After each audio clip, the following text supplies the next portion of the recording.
सदर के विधायक सलामबड़ी त्रिपाठी और ये भारतीय जनता पार्टी, इनको जाति का राजनीति करना है, धर्म का राजनीति करना है, मजहब का राजनीति करना है। इनको किसी को न्याय दिलाने से कोई मतलब नहीं है।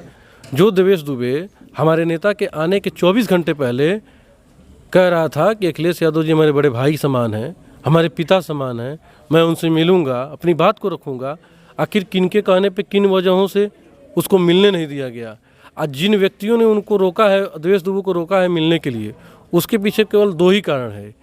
दुबे परिवार को न्याय मिले न मिले, इससे भारतीय जनता पार्टी को, सलामबड़ी त्रिपाठी को कोई मतलब नहीं है। प्रेमचंद जी के परिवार को न्याय मिले न मिले, इससे भी भारतीय जनता पार्टी और स्थानीय विधायक को कोई मतलब नहीं है।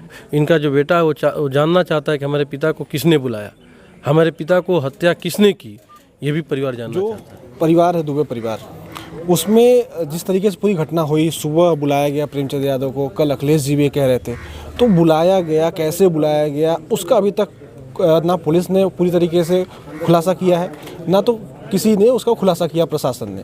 वो अभी तक मामला दबा हुआ क्यों है? क्या कारण है कि दबा हुआ मामला? दबा हुआ इसलिए है कि दुर्भाग्य से हमारे जनपद देवरिया के एक प्रतिनिधि हैं, देवरिया सदर के विधायक सलामबड़ी त्रिपाठी और ये भारतीय जनता पार्टी, इनको जाति का राजनीति करना है, धर्म का राजनीति करना है, मजहब का राजनीति करना है। इनको किसी को न्याय दिलाने से कोई मतलब नहीं है। दुबे परिवार को न्याय मिले न मिले, इससे भारतीय जनता पार्टी को, सलामबड़ी त्रिपाठी को कोई मतलब नहीं है। प्रेमचंद जी के परिवार को न्याय मिले न मिले, इससे भी भारतीय जनता पार्टी और स्थानीय विधायक को कोई मतलब नहीं है। तो हम यही कहना चाहते हैं कि इस पूरे घटनाक्रम की, जो आपने अभी माननीय विधायक जी ने कहा कि न्यायिक जाँच, हमारे कल नेता आए थे राष्ट्रीय, उन्होंने कहा कि न्यायिक जांच सिटिंग जज के देखरेख में, उसकी प्रक्रिया जो आपने कही तो सिटिंग जज के देखरेख में हो। जो सिटिंग जज हो इस पूरे न्यायिक जांच का नेतृत्व करे, इस पूरे घटनाक्रम को देखें और तब इस घटनाक्रम का तह तह खुलेगा और इसमें स्पष्ट हो जाएगा कि कौन कौन अधिकारी दोषी थे। क्या मैं आपसे मीडिया के माध्यम से आपसे पूछा, आप लोग तो जानकार हैं, आप ही मीडिया के साथियों के सामने यही देवेश दुबे ने बयान दिया था कि हमारे जो विधायक हैं, यही मंत्री जी जयप्रकाश निषाद जी, इन्होंने जो है देवेश दुबे के पिता को, उनके परिवार को रुद्रपुर कोतवाली में बंद करके मारवाया था। तो मैं तो कह रहा हूँ कि सबसे पहला मुलजिम तो उन्हीं को गिरफ्तार करके जेल भिजवाया जाए।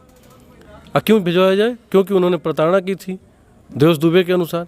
जो देवेश दुबे हमारे नेता के आने के 24 घंटे पहले कह रहा था कि अखिलेश यादव जी हमारे बड़े भाई समान हैं, हमारे पिता समान हैं, मैं उनसे मिलूंगा, अपनी बात को रखूंगा। आखिर किनके कहने पे, किन वजहों से उसको मिलने नहीं दिया गया? आज जिन व्यक्तियों ने उनको रोका है, देवेश दुबे को रोका है मिलने के लिए, उसके पीछे केवल दो ही कारण है। एक तो अपने राजनीतिक रसूख को बचाना जात के नाम पे, धर्म के नाम पे, और दूसरा उन लोगों की संलिप्तता भी इस घटना में है। लेकिन मुख्यमंत्री तो ये कह रहे हैं कि सबका साथ सबका विकास हो रहा है, सबके साथ न्याय हो रहा है, प्रदेश में किसी के साथ अन्याय नहीं हो रहा है। नहीं तो न्याय हो रहा है तो क्या प्रेमचंद के परिवार को न्याय नहीं मिलेगा? क्या यह परिवार न्याय की अपेक्षा नहीं रख सकता है मुख्यमंत्री जी से? समान न्याय आदरणीय योगी जी से रखना गुनाह है आज के समय में। प्रेमचंद जी का भी परिवार चाहता है कि इसको भी न्याय मिले। प्रेमचंद जी का परिवार भी चाहता है कि इनका जो बेटा है वो जानना चाहता है कि हमारे पिता को किसने बुलाया, हमारे पिता को हत्या किसने की, ये भी परिवार जानना चाहता है।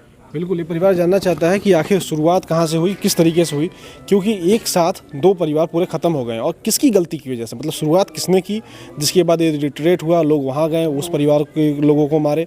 तो ये शुरुआत कहाँ से हुई, किस तरीके से हुई, पुलिस प्रशासन अभी इसकी खुलासा नहीं कर पाया। तो ये बड़ा सवाल है कि आखिर क्यों ऐसा है और अभी तक क्यों खुलासा नहीं हो पाया। आपको क्या लगता है? कमेंट करके बताइए।